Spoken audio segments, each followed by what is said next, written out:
Hello বন্ধুরা, তোমরা সবাই ভালো আছো? আমিও ভালো আছি। একটা ভিডিও করছি আমি, কাকিমণি করছে। সবাই ভালো আছে। ভিডিওটা বিকেল থেকে সন্ধ্যা পর্যন্ত করছি। তাই সন্ধ্যাবেলা একটা দিদি ভাই ধান সেদ্ধ করছে, সেখানে সবাই মিলে চলে এসেছি। আরও দিদি ভাইরা এসেছিলো, আর এখানে ভাস্তিরা খেলা করছে। তাই ছোট্ট ভাস্তিটার সঙ্গে আমিও খেলা শুরু করে দিয়েছি। তাই খেলছি, এদিকে ওরা দৌড়াদৌড়ি করছে, ওদের সঙ্গে আমিও দৌড়াদৌড়ি করছি। তাই করতে করতে এদিকে তোমাদের দাদাভাই চলে আসলো। তারপরে বাড়িতে এসে দেখি তোমাদের দাদাভাই টিফিন নিয়ে এসেছে। তাই টিফিনটা বেড়ে খাবো, তাই ওই সময় তোমাদের দাদাভাই শুয়ে পড়লো, মানে ঠান্ডা লাগছে বলে শুয়ে পড়েছে। তবে টিফিনটা বেড়ে তোমাদের দাদাভাই দিকে তোমাদের হাই করে দিল, আর কথা বলবে না।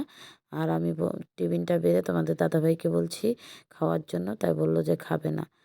তারপরে আমি খাওয়া শুরু করে দিলাম। তাই তোমাদের দাদাভাই রান্না করতে বলছে, তাই আমি কই সন্ধ্যা 6টা বাজে, এখন রান্না করব না। তাই ভিডিওটা আমি এখানে রাখছি। সবাইকে শুভ